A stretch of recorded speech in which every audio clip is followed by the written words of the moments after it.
তোমরা কেমন আছো? সত্যি কথা বলতে কি, শরীর মন দুটোই খারাপ, এবং যদিও বা তোমাদেরকে সময় দেব, ব্যস্ত একটু ছিলাম, তবে মন মানসিকতা যে ভীষণ ভালো তা নয়। মানসিকভাবে একটু বিপর্যস্ত আছি। তো বন্ধুরা, কেউ কিছু মনে করো না।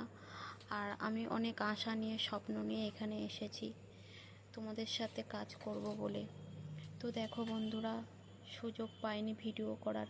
তো মাম্মামকে পড়াচ্ছিলাম, পড়াতে পড়াতেই ভাবলাম এখন একটা ভিডিও পোস্ট করব।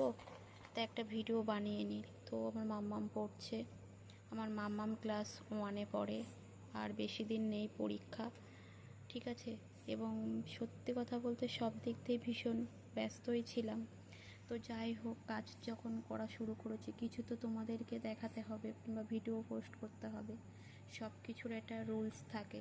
তো দেখো বন্ধুরা, আমি এটা ক্লে দিয়ে বানিয়ে নিয়েছি, ঠিক আছে। তো তোমাদের কেমন লাগছে তোমরা একটু জানিও। আর আমার মাম্মাম বই পড়ছে। মাম্মাম একটু টাটা করো। তো আমার এই ভিডিওটা তোমাদের যদি ভালো লাগে, একটু লাইক, কমেন্ট, শেয়ার করো এবং সাবস্ক্রাইব করে দিও। তো আজকের ভিডিওটা এই পর্যন্তই। তোমাদের এই বোতল আর্টটা যদি ভালো লেগে থাকে আমাদেরকে জানিও, মানে আমাকে জানিও। আমি এটা তোমাদেরকে পাঠিয়ে দেবো। কারোর যদি প্রয়োজন হয় আমি এরকম বানিয়ে দেবো, ঠিক আছে। তো টাটা, বাই বাই, শুভরাত্রি।